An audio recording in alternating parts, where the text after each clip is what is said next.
नमस्कार दोस्तों, स्टी विथ देव चरण में आपका स्वागत है।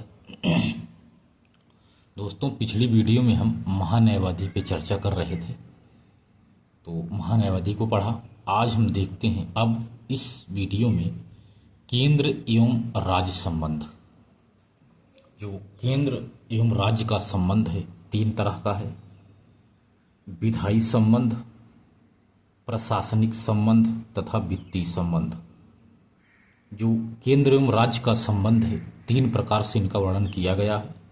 जो विधायी संबंध है भाग 11 में है तथा आर्टिकल 245 से 55 तक है।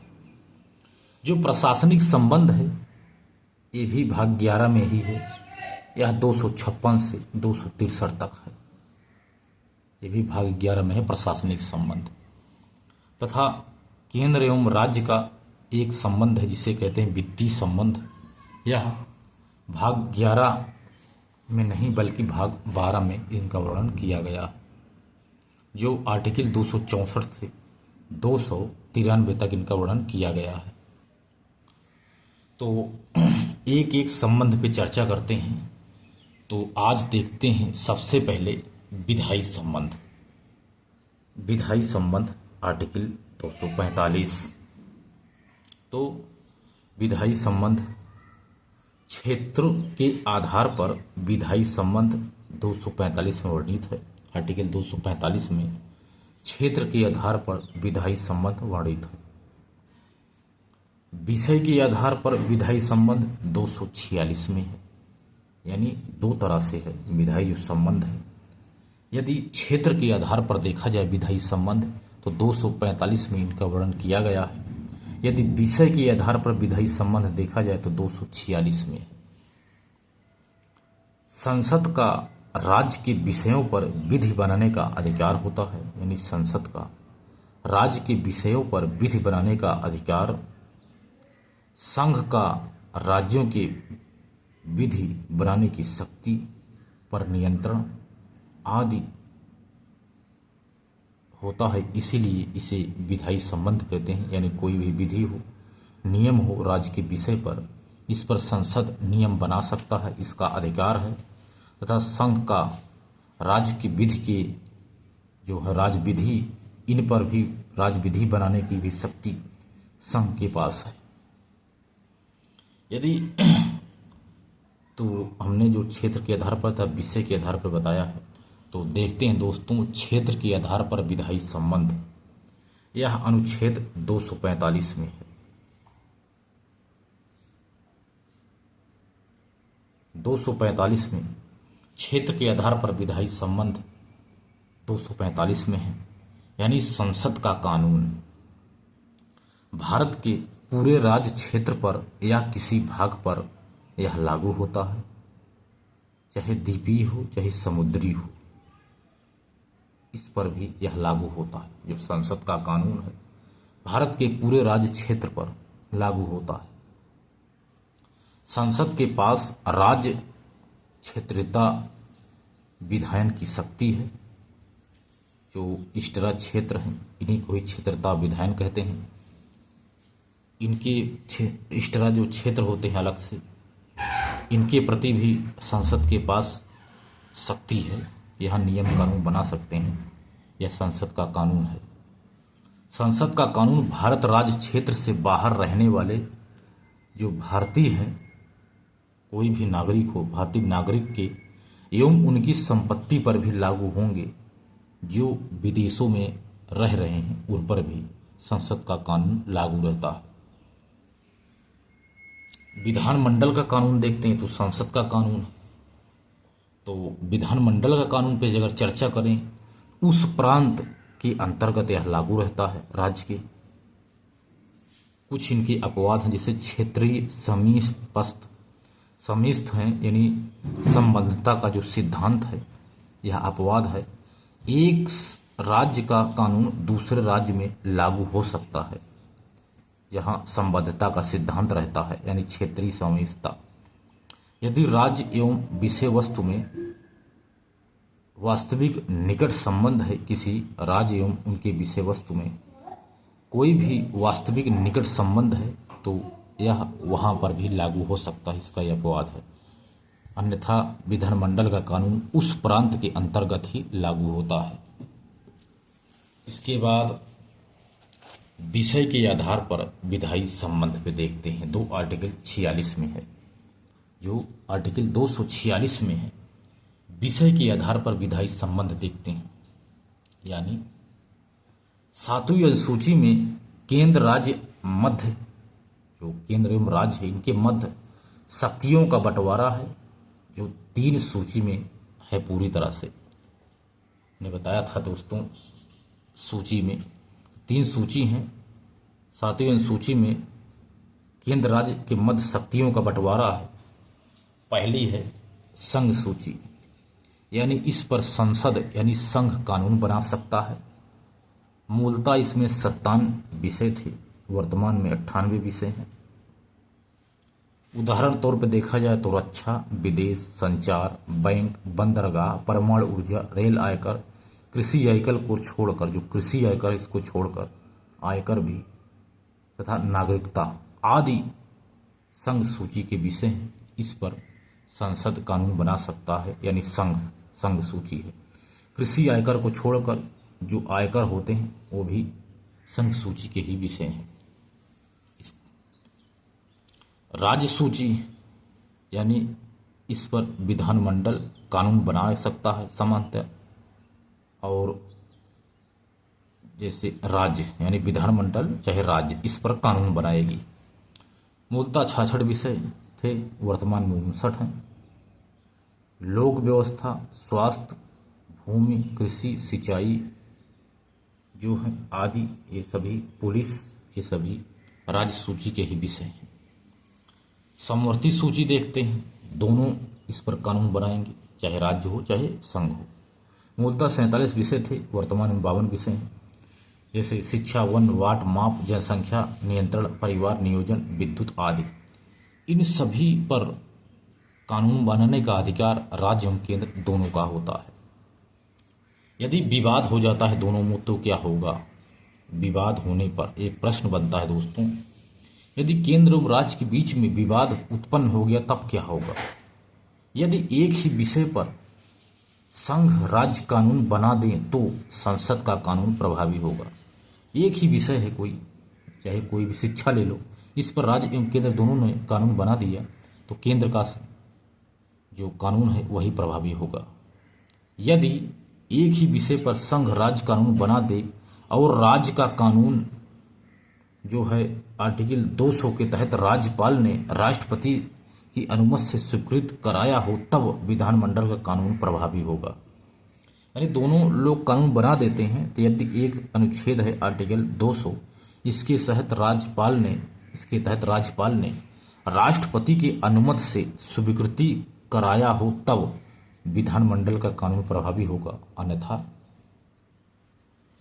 जो संसद है संघ का, उन्हीं का ही कानून प्रभावी होता है।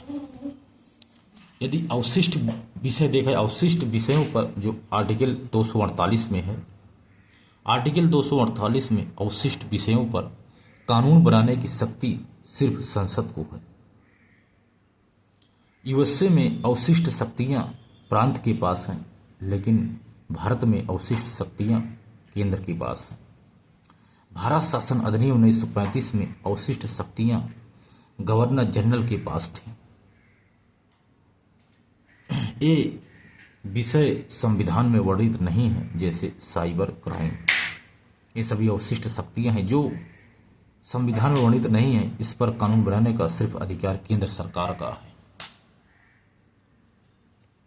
इसके बाद दोस्तों देखते हैं संसद की राज्य सूची के विषयों पर कानून बनाने का अधिकार।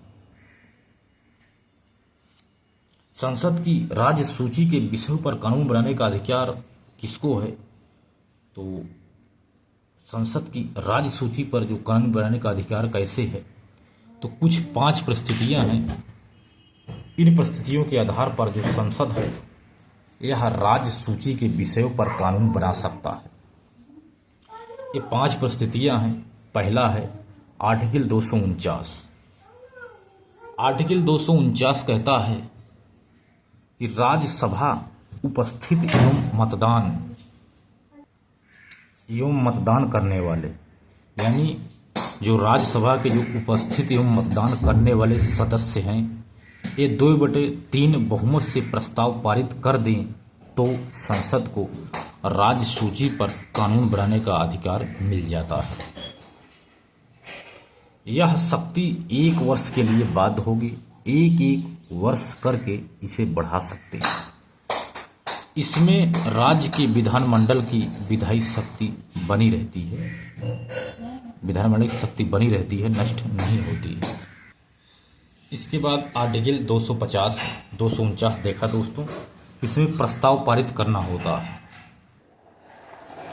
जब राष्ट्रीय आपातकाल यानी 252, 250 यही कहता है आर्टिकल 250, जब राष्ट्रीय आपातकाल